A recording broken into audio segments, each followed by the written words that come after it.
As Qantas shareholders prepare for what will be a hostile annual general meeting on Friday, there's increasing heat on the airline's board and what they did or didn't do to stem the massive reputational damage over the last few months. The scrutiny comes as an independent report into company boards, not necessarily Qantas, shows many are dysfunctional and lack skills for strong corporate governance that shareholders expect. We're joined now by the ABC's senior business correspondent, Peter Ryan. Peter, what's this report telling us about company boards and how they can prevent the sort of reputational crisis we're seeing at Qantas? Good morning, Tom. This report is from the advisory firm Board Benchmarking, which works to help improve governance in boardrooms. It's looked at the data from 500 board reviews, companies for-profit, companies not-for-profit and government organisations.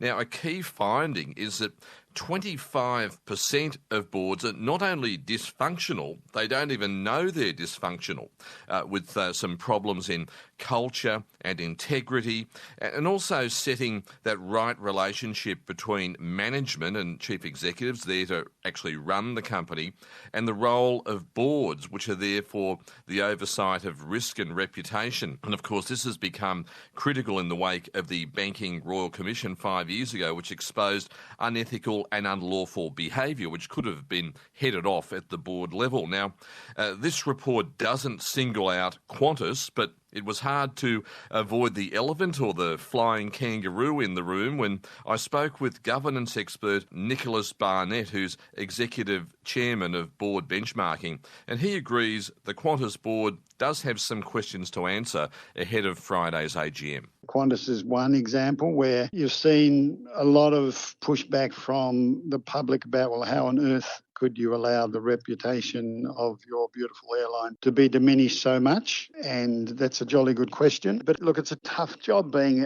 a director, but, you know, you get paid the big bucks, and that's why you need to be doing the job you need to do. In the case of Qantas, you have a very powerful, now former managing director, Alan Joyce, and an experienced chairman in Richard Goyder. But could there be tensions there where a powerful managing director can really set the agenda and push issues through for a board that might not be qualified enough to push back?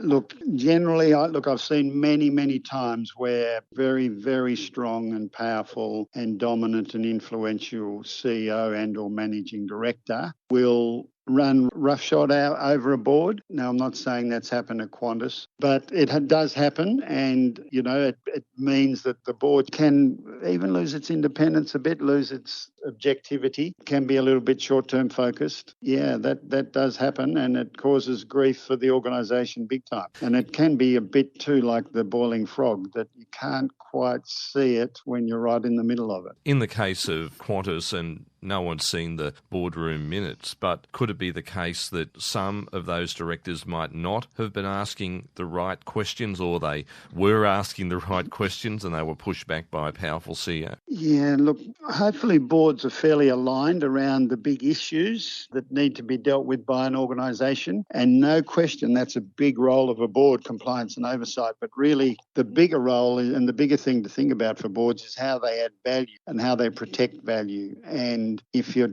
worrying too much about, you know, the day-to-day little bit, sometimes you miss the big picture about, well, you know, how are we adding value? How are we protecting the massive reputation that we have? And if we're too focused on the day-to-day, we can miss some of those bigger picture issues. Is that a common problem or an issue where you have a chair who might be a former chief executive who really wants to get too involved, I suppose, in the weeds of running a company rather than sticking to the oversight?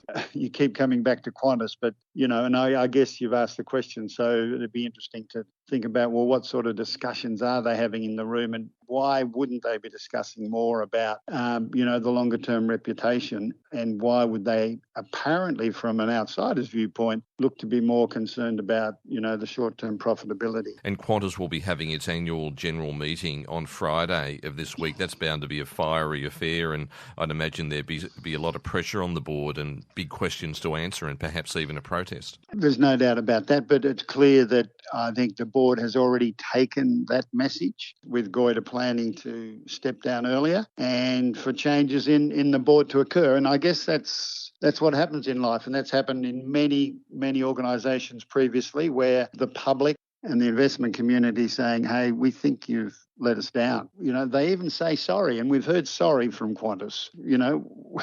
We're a bit sceptical about sorries these days. We want to see action, not just words, but maybe there is a start of saying, hey, we did stuff up, we have said sorry, and we are taking some action. So that process has started, I guess, at Qantas.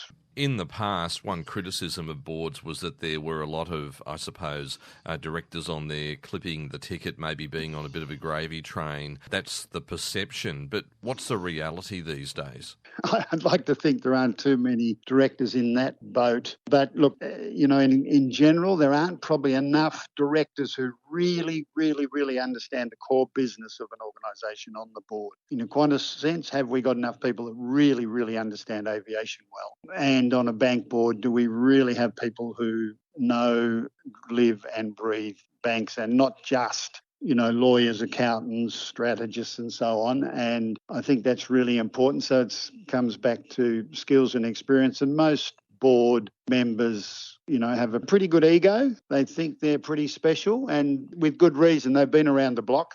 They understand what's going on, and they do want to make a difference. They do want to leave a legacy. And that comes back to our point that, I'd love boards to be thinking more about what legacy they're going to leave, and it better damn be a good one and a long-term one, and something around the reputation and growth and value add, as opposed to the legacy of just attending, 79 board meetings. Nicholas Barnett, Executive Chairman of Board Benchmarking with